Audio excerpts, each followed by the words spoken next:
High court ने कहा CM Kejriwal गिरफ्तारी वैध।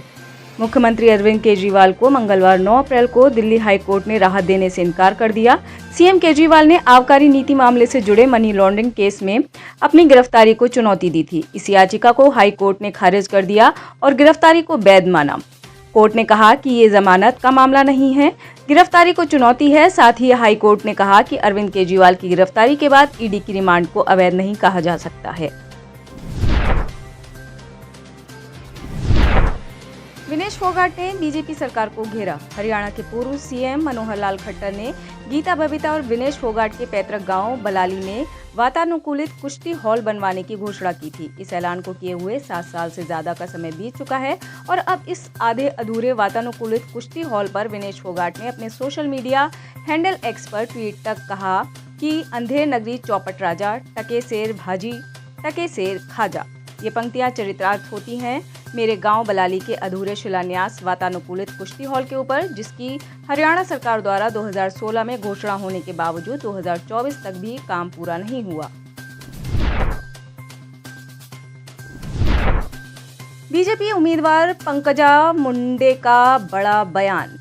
बीड से बीजेपी के प्रत्याशी पंकजा मुंडे ने कहा कि उम्मीदवारी की घोषणा के बाद मैंने सोचा था कि चुनाव हमारे लिए बहुत कठिन होगा, लेकिन अब जब लोगों ने इस चुनाव को अपने हाथों में ले लिया है तो ये आसान हो गया है।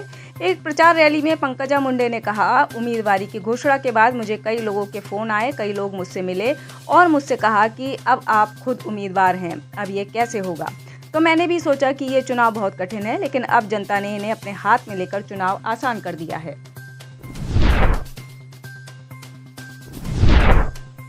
कांग्रेस में सचिन पायलट का चला जादू। कांग्रेस में अब सचिन पायलट का जादू चल सा गया है। राजस्थान के विधानसभा चुनाव में युवाओं को अधिक टिकट दिए जाने की सचिन पायलट ने वकालत की थी और बड़ी संख्या में मिला भी था, जिसमें से कई चुनाव जीत कर भी आए। वहीं अब लोकसभा चुनाव में भी कई युवाओं को टिकट दिलाया है। खास बात यह है कि सचिन पायलट राजस्थान के बाद अब छत्तीसगढ़ में भी युवा प्रयोग सचिन पायलट शुरू कर चुके हैं।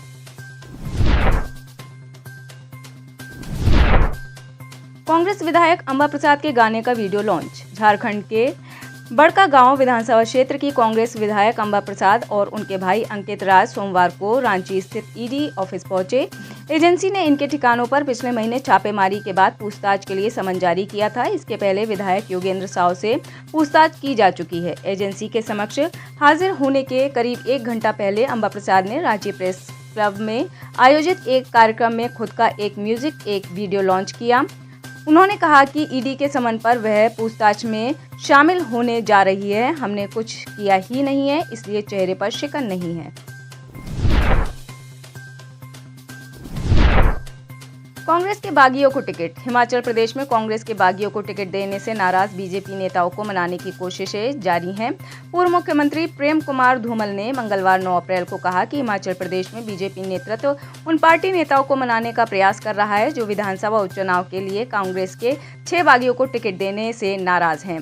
बीजेपी के वरिष्ठ नेता प्रेम कुमार धूमल ने मीडिया से बातचीत में कहा कि असंतुष्ट नेता एक कतार में आ जाएंगे, क्योंकि बीजेपी एक कैडर आधारित पार्टी है।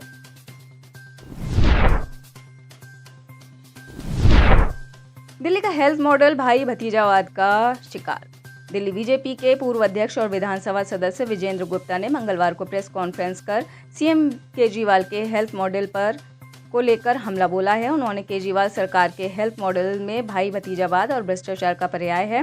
विजेंद्र गुप्ता ने स्वास्थ्य मंत्री रहे सत्येंद्र जैन के कार्यकाल की चर्चा करते हुए कहा कि उनके समय में दिल्ली सरकार के 17 सरकारी अस्पतालों और मेडिकल कॉलेजों में एमडी, एमएस और विभागाध्यक्षों की नियुक्ति में योग्यता की अनदेखी की गई। उस दौरान भाई भतीजावाद को बढ़ावा देते हुए उन्होंने आपके प्रति सहानुभूति रखने वाले व्यक्तियों को जमकर फायदा पहुंचाया।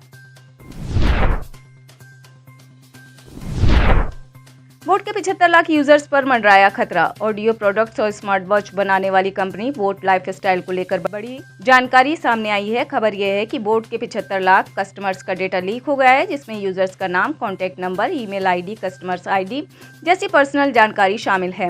इतना ही नहीं, इस लीक की जिम्मेदारी शॉपिफाई गाय नाम के हैकर ने ली है और उसने चुराए गए डेटा को डार्क वेब में उपलब्ध कराया है। फोर्ब्स की रिपोर्ट के मुताबिक 2 GB डेटा में सेंध लगाई जा चुकी है, जिससे भविष्य में बड़ा नुकसान हो सकता है। एक्सपर्ट्स का कहना है कि जिन लोगों का डेटा लीक हुआ है उन्हें धोखाधड़ी, फिशिंग घोटाले और आइडेंटिटी थेफ्ट का जोखिम ज्यादा है।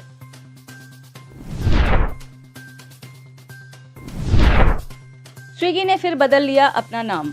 फूड डिलीवरी प्लेटफॉर्म स्विगी बहुत जल्द अपना IPO लेकर आने वाली है। इससे पहले कंपनी ने अपने नाम में बदलाव किया है। स्विगी प्राइवेट लिमिटेड अब स्विगी लिमिटेड बन गई है। इस बदलाव से समझ आ रहा है कि अब स्विगी पब्लिक ट्रेडेड कंपनी बनने के लिए पूरी तरह से तैयार है। टेस्ला की भारत में एंट्री कंफर्म। टेस्ला के भारत आने की तैयारियां लंबे समय से जारी हैं। हाल ही में खुलासा हुआ था कि टेस्ला की एक टीम अप्रैल के अंत में भारत का दौरा करने वाली है। यह टीम अपने प्रस्तावित प्लांट के लिए उपयुक्त जगह तलाशने के लिए कई राज्यों का दौरा करने वाली है। अब एलन मस्क ने भी टेस्ला की भारत में एंट्री लगभग कंफर्म कर दी है। उन्होंने कहा है कि टेस्ला के लिए भारत में इलेक्ट्रिक व्हीकल उपलब्ध कराना एक स्वाभाविक प्रगति है। उनके इस बयान को टेस्ला की इंडिया फैक्ट्री से जोड़कर देखा जा रहा है।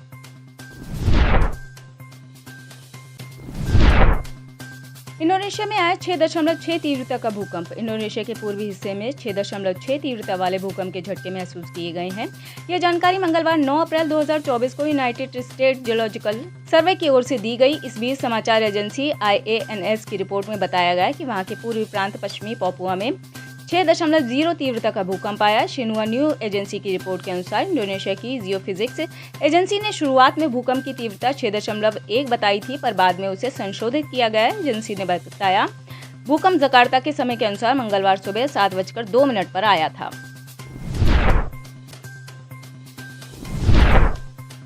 नुपुर शर्मा से नीदरलैंड के नेता ने की फोन पर बात। भाजपा से निष्कासित भारतीय राजनीतिज्ञ और वकील नुपुर शर्मा से नीदरलैंड के दक्षिणपंथी नेता गीट वाइल्डर्स ने बात की है। नीदरलैंड में साल 2022 में जब गीट वाइल्डर्स प्रधानमंत्री पद के प्रबल दावेदार थे, तभी उन्होंने नुपुर शर्मा को निर्भीक लीडर कहा था और उनसे मिलने की इच्छा जताई थी। अब उन्होंने नुपुर शर्मा से फोन पर बात की है। इसकी जानकारी खुद गीट वाइल्डर्स ने एक्स हैंडल पर दी है। गीट वाइल्डर्स ने एक्स पर पोस्ट करते हुए लिखा, नुपुर शर्मा से बहुत अच्छी फोन पर बातचीत हुई। आज वह न केवल भारत के लिए बल्कि संपूर्ण स्वतंत्र विश्व के लिए स्वतंत्रता का प्रतीक हैं। पिछले 2 वर्षों में उनकी व्यक्तिगत स्वतंत्रता की हानि और कानूनी परेशानियां बेहद अनुचित हैं।